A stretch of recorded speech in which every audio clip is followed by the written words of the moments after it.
Bum bum bum bum bum. Hey, I'm in the studio making pods. Edwin Salmon of Knowledge. It's episode 40 of this pod. Hey, hello salmon skins and welcome. I'm in your ears right now. I'm in your ears. Like a cotton butter wax. Yeah, I'm in your ears right now. Yes, I am. Like your favorite song on Blueberry.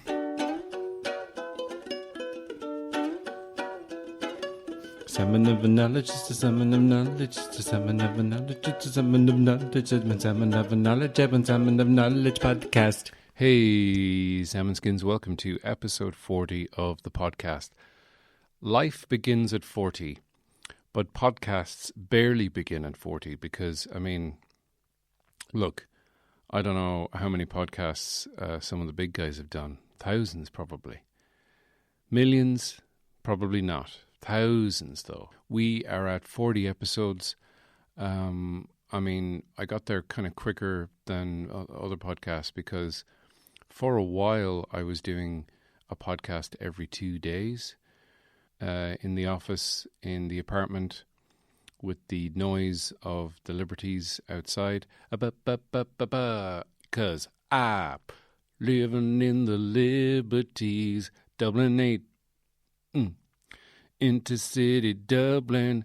I'm living in the liberties in the inner city. Boom, boom, boom. Not the intercity like I said before. That was a mistake on my part. I'm living in the city, the inner city of Dublin with the scuts, pulling wheelies on the mountain bikes. It was difficult because of the scuts, which is what I've dubbed the kind of teenage, preteen kind of gangs that go around that are extremely loud and annoying and don't seem to have any kind of structure in their life. Where are the parents? That's what I want to know. Because, during lockdown, surely they should all have been locked down together. But obviously they're like, yeah, go out and mix with your friends and lick each other's faces and, light bangers all the time. Because that's what's happening. And has been happening for the last couple of weeks. And it's the 1st of September as I record this. And it's like, it's not Halloween for a while yet, lads and lassies. And the bangers were constant, like every night for hours. And I'm thinking, where are they getting these bangers? Where are they getting the money to buy these bangers? And it kind of angered me because, these days, because I haven't worked as a stand-up comedian, which was my kind of job. It was my job. It is my job. I want that to be my job again. 6 months I haven't done stand-up, and whenever I make a decision, it weighs heavily on me, the monetary value of the things that I buy. Am I getting a good deal? When I'm in Lidl, I'm going, if I get the larger square of butter and the unsalted one, it's slightly cheaper than the smaller salted butter.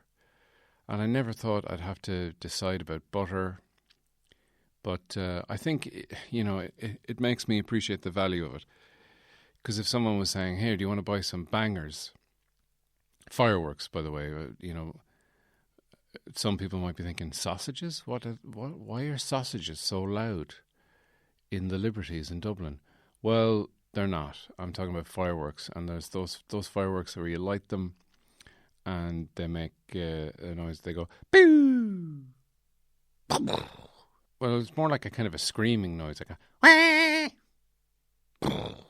like if Barry Gibb was a firework. Barry, who was on the show last week. I don't know where they're getting the bangers. All I know is I feel bad for all the dogs that are in the area because they must be bloody terrified. And I know what's going on in various parts of the city. And it just seems like a fucking waste of money. I think none of these kids have any kind of social responsibility, or they don't think about the community. They don't think about all the people who are stressed out, who don't have any gigs to do and can't make money and have to try and make money through other means. And, they're spending money willy and indeed nilly on fireworks. And I, for one, am against it. Also this week, the kids are going back to school. My nephew, Donica, is 13 years old. He is starting secondary school this week. By the time you listen to this, he'll have done a few days. And that's a kind of I like secondary school way more than I like primary school. I don't have many memories of primary school. I don't remember my first day in primary school. I often think for grown-ups, it's probably, looking back, it's probably more traumatic than they realise. Because it is a bit of a weird one. Like, I do remember my younger brother's first day in primary school, because I would have been 10 when he started, 9 or 10. And because he's like 5 years younger than me, so he would have started around 4 or 5. But I remember him being kind of upset and kind of scared on his first day. And I was like trying to be brave for him and trying not to let my emotions sort of, show. They were bubbling up. And I was, like when you're watching a movie and it's sad or it's moving, but you're watching it with people and you don't really want to cry in front of them. You don't want to start blubbering because it might be a little bit embarrassing. You could cry a little bit, but you know that it's not going to be like a little cry. You know you're going to be like completely destroyed. Just like a blubbering, snotty mess of a red-faced person. And you're holding it back, and, your throat is sore and your head is sore and your eyes are watering. And I was doing that sort of wide-eyed kind of crazy face whilst trying to reassure my brother that everything was going to be fine when I looked like an insane person. And because I was worried about him more than me. But I really, I don't have many memories. The memories I have of primary school are all bad memories, and I guess that's what it is. Like, the bad memories stay with you, and the good memories too, but the bad memories definitely stay with you.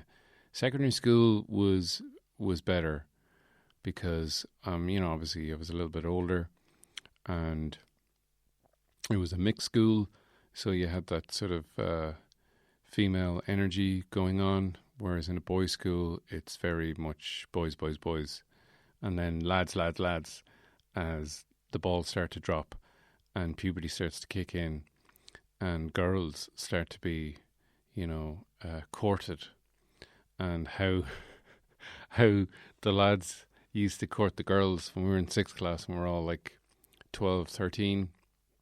You're just on the cusp of puberty, which is not manhood. Puberty is the limbo before the heaven that is being a fully grown man. Puberty is the kind of stop off before the last stop before adulthood, and it's awful. It's the limbo. It's not quite hell, but it's the sort of the middle ground, the limbo. What's it called? Not limbo.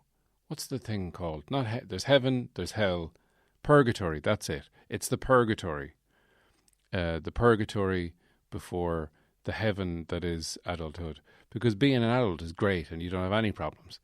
But when you're not quite an adult, not quite a child, you're kind of in-betweeny, that's a tough time.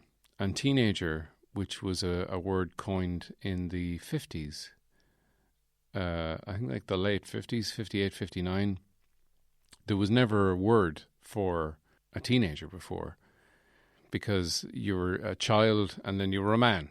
So when you were 12, you were a child, but on your 13th birthday, you got a job down a mine. And you were a man, sir. But then they realized, oh, right, there's this kind of weird purgatory section in between. We've got to come up with a name for that. Let's go with teenager. And I was a teenager and I went to school and I grew up to become a man and now I'm not a fool. And I do remember being in school, being kind of very quiet, shy, retiring. And I didn't really enjoy school that much. I just found it hard to negotiate all the kind of social norms that happen in school. And the awkwardness of teenage life is something that kind of carries forward into adulthood. There's a great expression from, it's an Irish expression. Many of you may know this expression. It could be a specifically Midlands country expression, and it's means well. Oh, he means well. Which basically is a sort of he's a fuck up and an idiot, but he means well. And meaning well is good enough. It's almost like it's an excuse for being awkward. You just get caught out in these kind of awkward situations. I remember being very embarrassed when I was in 6th class, when I was 13. And we had this teacher who used to get us to memorize like poems and stuff. And we'd have to go up in groups of 4 and recite these things that we'd memorized, sometimes in Irish and as Gaeilge. And my Gaeilge is ufásach, which means not very good, terrible in fact. And I remember going up and trying to recite this thing and I couldn't think of it, couldn't remember it. And I was like nervous and like I'm kind of semi-embarrassed already. And I kept trying to do the line and the teacher was like, again. And I was like, oh, no, I don't know what I'm doing. Oh, God. And then, because I couldn't get it, and he kind of realized that, all right, he's not going to get this. And he just said, sit down. And I was like, huh? And he went, sit down. And he like moved his hand and moved his finger like down as he said down. And in my embarrassed confusion, I sat down on the ground and then the whole classroom just laughed. And it was so embarrassing. And I remember this as well. The teacher laughed as well in a sort of oh, for God's sake. And then he was like, sit down at your seat, at your desk. And I did. And I don't think anyone really remembers that. It wasn't something that came up. I wasn't called sit down salmon for like the rest of my school years. But it was just, I think it was like a Jedi mind trick that he pulled on me because him moving his hand down, sit down, really, like I was like, oh, he wants me to sit down. And it was just like, I just felt like a dog. I felt like a dumb dog being trained, except I wasn't getting like a biscuit or like a little sausage as a treat for doing well and being obedient and doing as I was told and sitting on the ground. And then as an adult, you still get into these situations, these embarrassing situations. And for me, they've always been kind of fuel for comedy because amazingly enough, that's the amazing thing about comedy, is that you can talk about these things and people recognize them because everyone gets into embarrassing situations. Everyone means well and fucks up.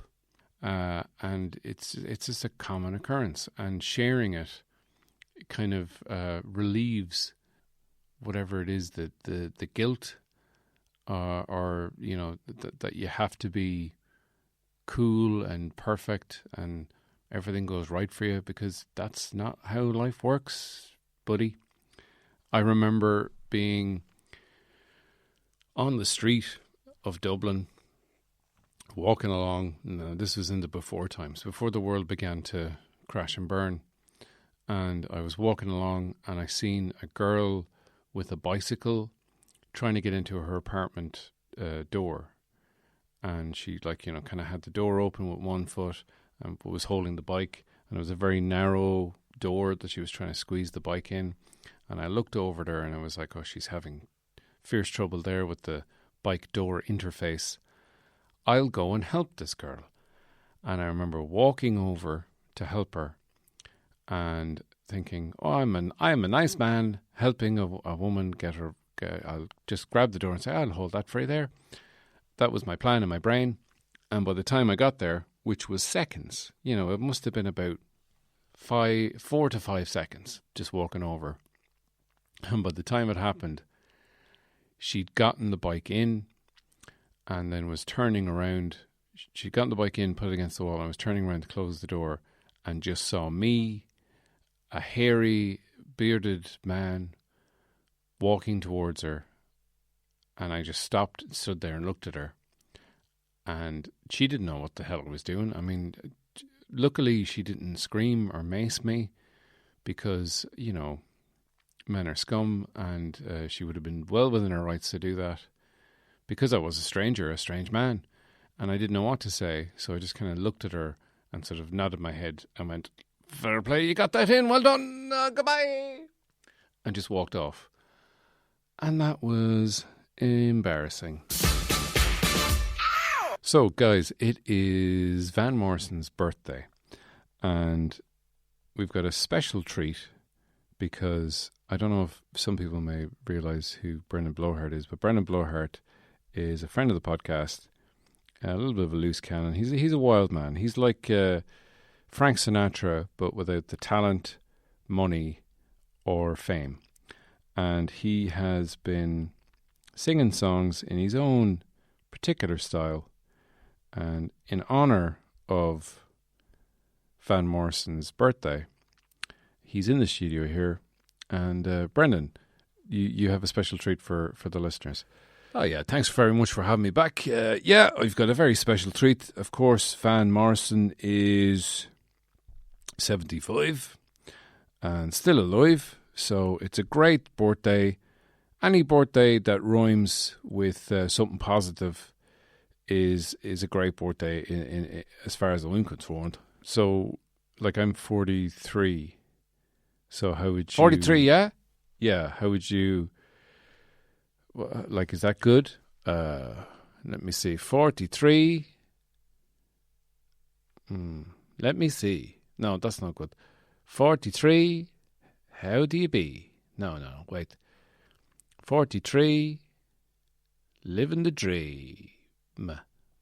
Yeah, that's not really a rhyme though. I mean, you're rhyming some of the word dream with 3, but not all of the word. Oh yeah, I mean, there's a little bit of an M there, but you can have...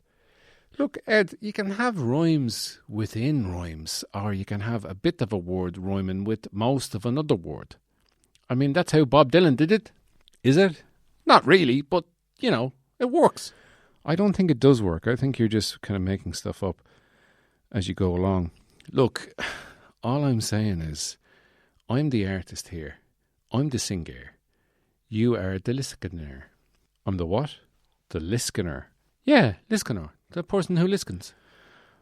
Brendan, are you okay? Yeah, I'm fine, yeah.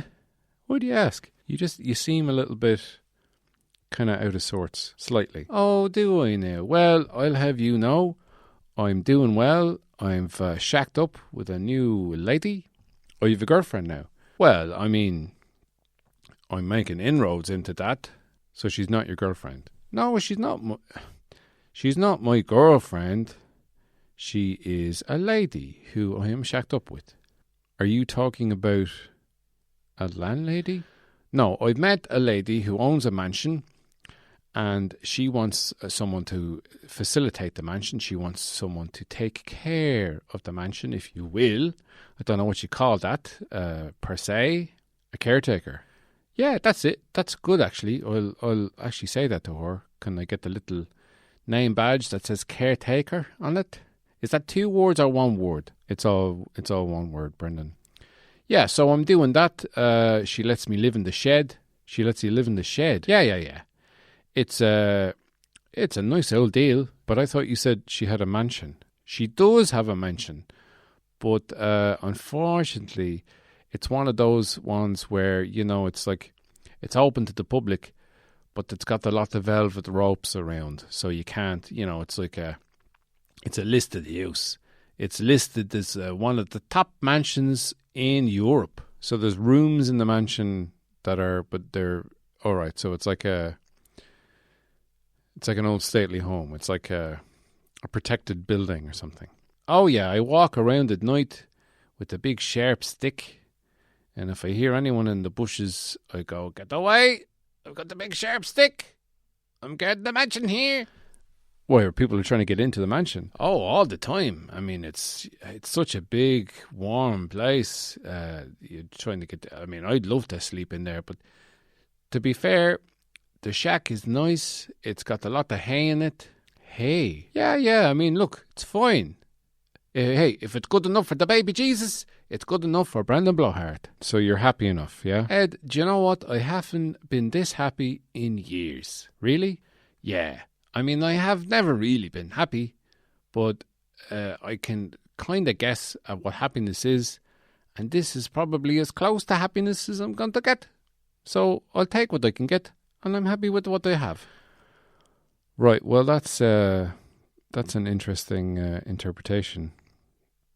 So, thank you very much. Well, yeah, it wasn't really a compliment. Well, I will take it as a compliment. So, Brendan, you are a big fan of Van Morrison. I am. And I actually started off as a Van Morrison impersonator in my early days. Really? Oh, yes. But not the singing. No, see, I was a hefty lad.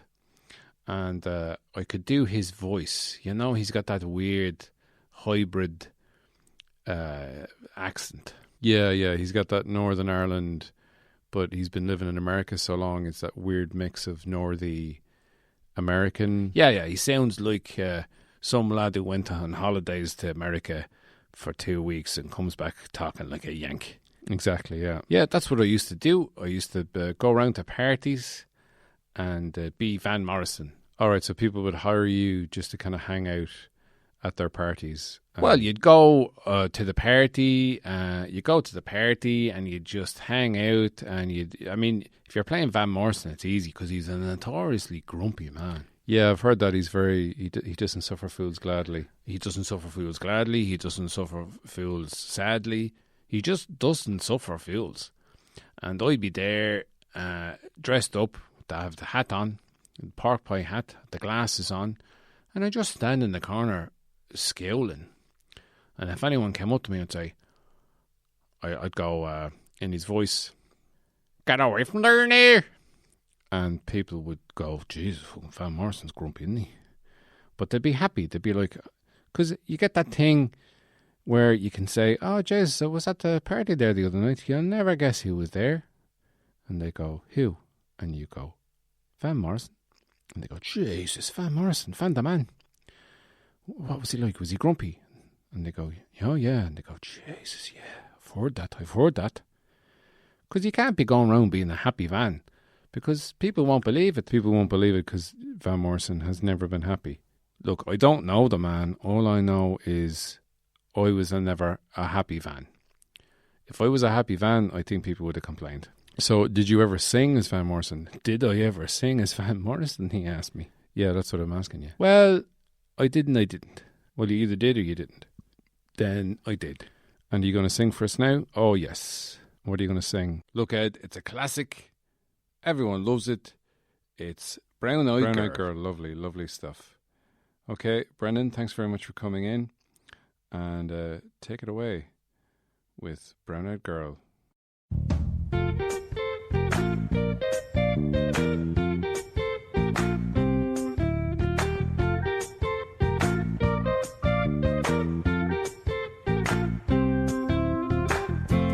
Everywhere we go, everywhere we can, down in the hollow, where you get, laughing and the running hair, Get down, Joe. In the middle of the morning, wow, how some of you brown eyed girl. Yeah, brown eyed girl. Wow, apple, she lays so slow, going down the old mile, sad as the radio, standing in the sun loud, hiding out around the wall, sleeping at night, all alone, while I follow you, brown eyed girl.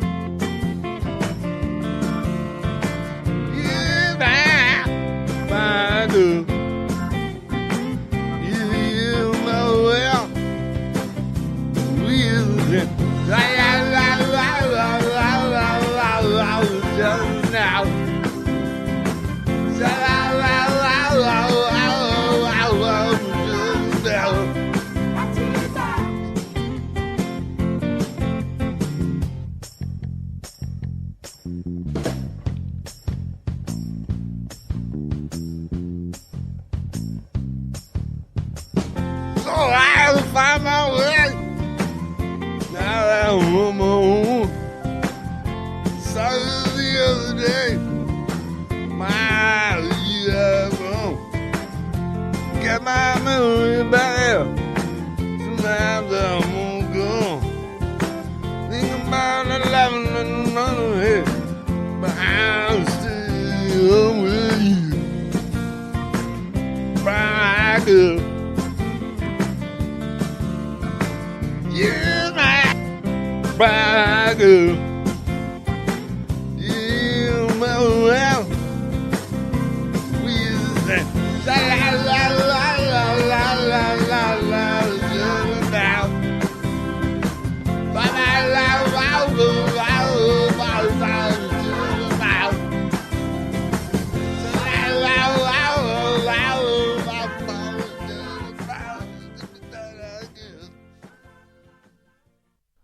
Okay, thank you very much, Brendan, for that very unique version. Sounds just like him, didn't it? Yeah, it sounded pretty much like Van Morrison. Yeah, exactly like Van Morrison. Okay, well, Brendan, thanks for coming in on this special day, Van Morrison's birthday week. Because it's not his birthday today, per se. Today, per se? No way. No, not today. What do you say? Not today. Fair play. Van Morrison Day? Yeah, it's not a thing. Should be, though. All right, Brendan, thanks very much. Guys, that is all we have time for. Thank you, Brendan, for coming in. Thanks to Van Morrison for the inspiration. Thank you all for listening. Take care of yourselves. Take care of other people in your immediate vicinity. Wash your hands, blow your nose, dispose of the tissues, wear a mask. Don't be an idiot. Don't do research online unless it's something you're interested in and from reputable sources. Okay, take care, and I'll see you later. Bye, bye, bye, bye, bye, bye. Good luck. Salmon of knowledge is the salmon of knowledge, the salmon of knowledge, the salmon of knowledge, the salmon of knowledge, the salmon of knowledge podcast. I'm gonna go back to school. Bum, bum, bum, bum, bum. Kids going back to school. Bungadum, bungadum, bungadum. Okay, let me just share this thing on Instagram first. Dublin, Ireland is where it is. Dublin, Ireland's where it's at. This is the place where people wear hats. If you don't have a dog, you'll have a cat. That's the way the cookie crumbles. Wrestlers wrestling at the Royal Rumble, but there's no kings and there's no queens. What's going on that scene? I used to like wrestling when I was a child, but now it's fake and people still like it.